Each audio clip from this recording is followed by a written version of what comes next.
ગઈકાલે માળિયા police station વિસ્તારમાં ધૈર્ય હોટલ છે અણિયારી ટોલ ટેક્સ પાસે, ત્યાં એક મર્ડરનો બનાવ બનેલ છે, જેમાં ફરિયાદી વિવેક વિનોદભાઈ એક ફરિયાદ આપેલ છે, જેમાં પોતે અને પોતાનો મિત્ર અનિલભાઈ હરિલાલ કંડિયા જેઓ બંને રાત્રિના ત્યાં હોટલ પર હોય અને આ કામેના શિવમ જેઓ હોટલ ફાઇનાન્સ ચલાવે છે એની પાસે પૈસાની લેતી દેતી બાબતે એના માણસો દ્વારા માથાકૂટ થયેલ અને આ કામેના શિવમના માણસો દ્વારા ત્યાં હોટલ ઉપર મારામારી કરી છરીના ઘા મારી આ કામેના સાહેબ અને મરણ જનાર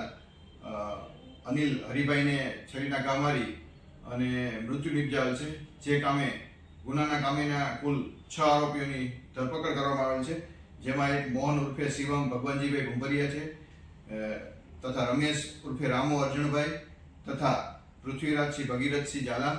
તથા ગુલામ હુસેન મહેબૂબ પઠાણ, તથા કિશન અમરસિંહભાઈ ચૌહાણ અને હીરા રવજીભાઈ ઉલવા જેઓની માળિયા પોલીસ સ્ટેશન દ્વારા ધરપકડ કરી એમને ગુનામાં વાપરેલ હથિયાર તથા વાહન કબજે લઈ આગળની તપાસ માળિયા પીઆઈ ચલાવી રહ્યા છે.